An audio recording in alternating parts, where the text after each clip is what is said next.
जो राहुल सांकृत्यायन ने जो कल्पना की थी, आ, वो तो कल्पना विचार कार्ल मार्क्स का है, स्टेटलेस सोसाइटी, कोई बाउंड्री नहीं होगी, पुरुष नहीं होगा। खैर, वो तो दिवस अपने उस समय भी अपना कहा जाता था, और आज की तारीख में तो जब वामपंथी आंदोलन का क्या असर है हम देख रहे हैं। एक चीज हम ये देख रहे हैं कि संयुक्त राष्ट्र संघ की स्थापना जिसलिए हुई थी, संयुक्त राष्ट्र संघ की स्थापना इसलिए हुई थी कि अब कोई विभेद नहीं खड़ा होगा अपने देशों के साथ। लेकिन उसकी धज्जियां उड़ाने का काम तो अमेरिका ही करता रहा है। वो एक तरफा युद्ध किया, वो गया जापान में बम फेंक दिया, इराक में वो बलात को कब्जा कर लिया, कब्जा नहीं किया बल्कि वहां के शासक उनको तो उनको निकाल करके उनको फांसी दिया। और उसके बाद अभी हाल में अफगानिस्तान में उसने किया, अभी हाल में पाकिस्तान में उसने किया जो लादेन को मारा। अच्छा, जबकि ये कहा जाता है कि लादेन तो शायद उसका मानस पुत्र था, लादेन जैसी कोई चीज ही नहीं थी, लेकिन उसको मार करके उसने ये किसी को बताने का भी काम नहीं किया कि कहाँ गया लादेन, कौन लादेन था, क्या लादेन था। और बिल्कुल उसी के नक्शे कदम पर हम हमारी मोदी सरकार भी जाकर के बाराकोट में अपना करती है, और उसके बाद कहती है कि एकदम आप तो सेना के आप पौरुष पर करते हैं। तो इस तरीके से जो शांतिकामी ताकतों का ये जो शांति आंदोलन है, यह शांति आंदोलन तो एक तरीके से ध्वस्त होता चला जा रहा है।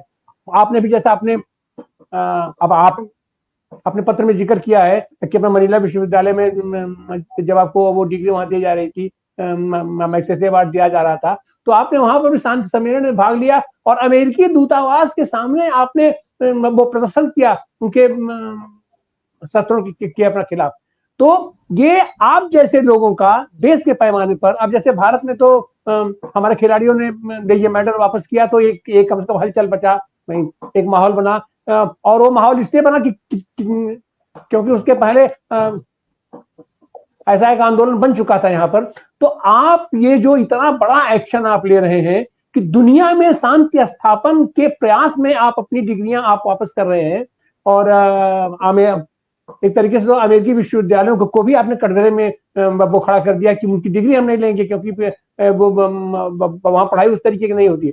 तो इसका क्या असर पड़ने वाला है विश्व की राजनीति पर, और खास करके हमारी अंतर्राष्ट्रीय राजनीति पर, हमारी विदेश नीति पर, भारत की विदेश नीति पर? नहीं आनंद भाई, देखिए, असल में ये आपकी बात सही है, ये निर्णय मेरा व्यक्तिगत ही है। और अच्छा तो होता कि बड़ी संख्या में लोग इस तरह का निर्णय लेते, लेकिन मैं इस मुगालते में नहीं हूं कि इसका असर कोई ऐसा पड़ेगा कि दुनिया भर के लोग जो है वो इस तरह का निर्णय लेने लगेंगे। लेकिन मैं ये जरूर उम्मीद करता हूं कि जो मैंने कदम उठाया है इस पे बातचीत होगी, और अभी तक तो बातचीत भारत के अंदर ही हो रही है। लेकिन कल हमारी मित्र सुनीता विश्वनाथ ने रात को 8:30 बजे जो अमेरिका में जो एक संगठन चलाती हैं हिंदूज फॉर ह्यूमन राइट्स, वहां पे एक चर्चा रखी है। और पहली बार अमेरिका के नागरिकों के बीच में भी, जो ज्यादातर भारतीय ही हैं, चर्चा होगी।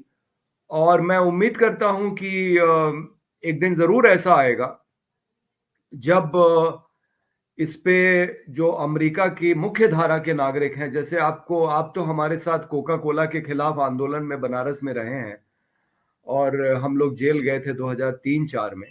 और हमको बिल्कुल कल्पना नहीं थी कि 2005 में मुझे बुलाया गया था अमेरिका और कनाडा में 25 जगहों पे बोलने के लिए।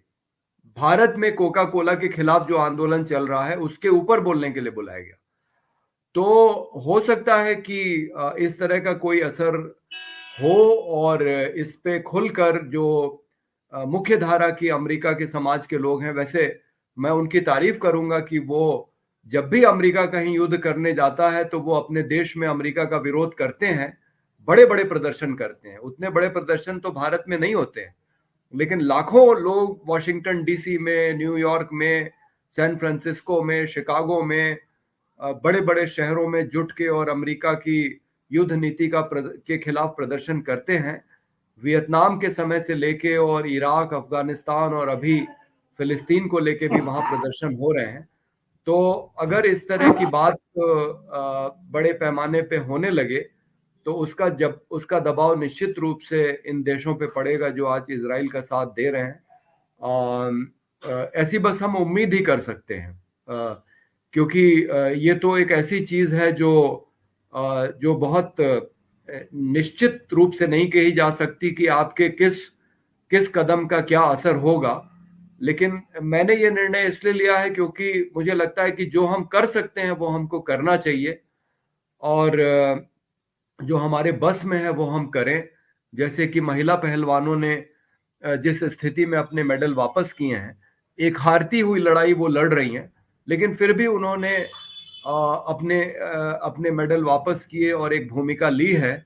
जो कुश्ती फेडरेशन है और जो भारतीय जनता पार्टी के जो सांसद हैं बृजभूषण शरण सिंह, जो जिनका चरित्र एक माफिया जैसा है, उनके खिलाफ, और जो भारतीय जनता पार्टी की सरकार है उसके खिलाफ जो भूमिका ली है, प्रधानमंत्री के खिलाफ जो जी भूमिका ली है, मेडल वापस किए हैं, तो मुझे लगता है कि उसी तरीके से जो हमारे बस में है वो हमको करना चाहिए।